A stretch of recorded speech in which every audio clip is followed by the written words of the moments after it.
Built on the remains of the historic Kashi Vishwanath temple in Varanasi, the Gyanvapi Mosque stands as a savage reminder of the brutality Hindus have endured over the last millennia. Thousands of kilometers away from their ancestral homeland, across the Kalapani, Hindus in the Caribbean continue their worship to the Shivlingam in whatever way they could. On the surface, this may seem disconnected, but it's not.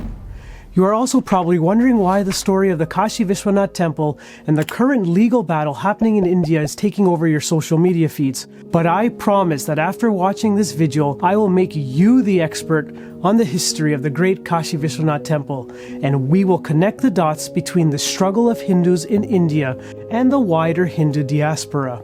So let's get to it.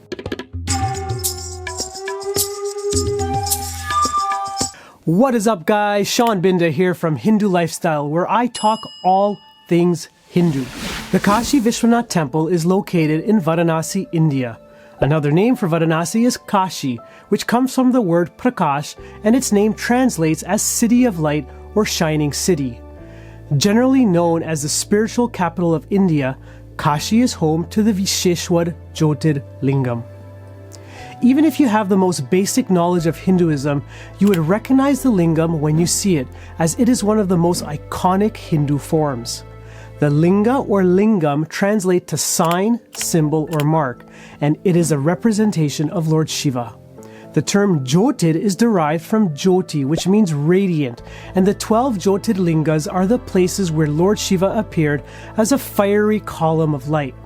Do you remember that story? Lord Brahma and Vishnu were arguing as to who was the greatest, and all of a sudden a bright shaft of light appears. When they try to discover the source of this light, that's when Lord Shiva reveals himself. And the one in the Kashi Vishwanath temple is the most auspicious. The original Kashi Vishwanath temple was destroyed numerous times from the start of the Mughal invasions into India. The first phase of destruction started as early as 1194 CE, led by General Qutbuddin Aibak, a military commander who is believed to have destroyed thousands of murtis and temples in Kashi.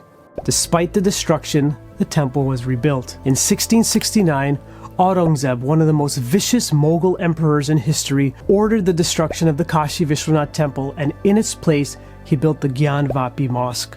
The name itself is of Sanskrit origin, composed of two separate words, Gyan meaning knowledge and Vapi meaning well. When you combine the two words, it means the well of sacred knowledge, symbolizing the philosophy of Lord Shiva.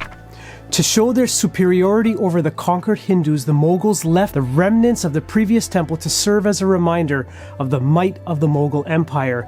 And by keeping the same name, Gyanvapi, it was a slap in the face to the infidels who dared cross his path. While Hindus could not reclaim their land, Ahilya Bai Holkar, the daughter-in-law of Malhar Rao Holkar, an officer of the Maratha Empire, took it upon herself to rebuild the temple adjacent to the mosque in 1780. This is where the current Kashi Vishwanath temple stands. The first petition was filed in 1936 by 3 Muslims who demanded that the full complex be declared as part of the mosque. That petition was dismissed, and an appeal in the Allahabad High Court was also dismissed in 1942. In 1991, a petition is filed asking that the temple land be handed over to the Hindu community, since the mosque was built on the remnants of the Kashi Vishwanath temple. In 1993, a year after the demolition of the Babri Masjid, Hindus were prevented from entering the mosque complex due to tensions between Hindus and Muslims. On April 8, 2021, 5 women filed a petition in court seeking permission for daily worship of the murtis of Ma Sringad Gauri, Lord Ganesh, Lord Hanuman, and Nandi, located on the outer wall of the Gyanvapi Mosque. On May 30th, 2022, footage was released showing the discovery of the Shivlingam in the center of the mosque, where worshippers would perform ablutions, cleaning of their hands and feet before prayers. Following the release of this video and public outcry, the entire area was blocked off and no one was permitted to enter. In July of 2023, the Archaeological Survey of India ordered a scientific survey to find out whether the mosque was constructed over a pre-existing structure of a Hindu temple. On January 25, 2024, the report was finally released, revealing many archaeological details. Engravings were found in the Devanagari script, Telugu and Kannada languages containing names such as Janardhan, Rudra and Maheshwar, all names of Lord Shiva. Murtis of Hanuman, Ganeshji and the Lingam were also discovered. On February 1, 2024, after a petition to the High Court, puja was allowed to be performed in the basement of the Gyanvapi complex after 31 years. Even without all the archaeological evidence, the physical structure itself speaks volumes of what Hindus have had to endure. A place of worship destroyed, and the remnants left in place for generations of Hindus to look at every day and to reflect on how powerless they were in the face of a brutal oppressor. The Shivalingam for Hindus is an icon that has endured for thousands and thousands of years. Throughout the Caribbean, the worship of the Shivalingam continued during indentureship. In Trinidad, the Patiram Trace Shivalingam Temple is one such example. This temple, located in Pinal, South Trinidad, is famous for a continuously growing Swayambhu Shivalingam. About a century ago, a man clearing bushes discovered the Shivalingam when sharpening his cutlass on a stone, which then emitted milk, causing him to lose his eyesight. After regaining sight through prayer to Lord Shiva, he devoted his life to the temple, and his family now serves as the custodians of the temple. Here in Canada, temples are packed with people on Mahashivratri. Hindus who never attended temple regularly would visit on this night. Why? To worship Lord Shiva in the form of the lingam. This worship of the Shivalingam is present throughout the entire Hindu diaspora, and it is one of the many threads that link Hindus around the world. It is a civilizational memory that has been embedded into our psyche, lifetime after lifetime after lifetime. The struggles of the Kashi Vishwanath temple is the struggles of Hindus worldwide. The same worship that we do today in Trinidad, Guyana, Suriname, Fiji, Mauritius, US, Canada, and all the countries where Hindus migrated to originate from one single source. That source is India. As a mystic spiritual tradition, the land that is Bharat is our physical connection to the spiritual and mystic realms.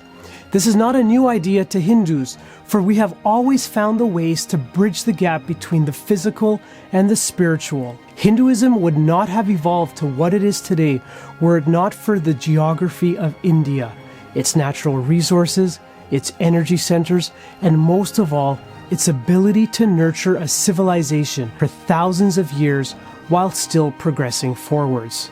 This is why Hindus should care about our sacred, holy sites and the work that is being done to reclaim them.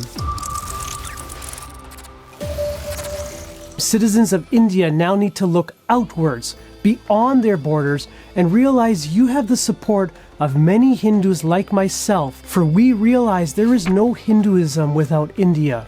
But of course, there are challenges that we need to address. A lot of us raised in the diaspora still face questioning eyes, glances when navigating Hindu spaces. Why is this? I don't speak any native languages from India, and neither does my parents. This becomes sort of a difficult issue. When you participate in satsang, it might not be authentic enough.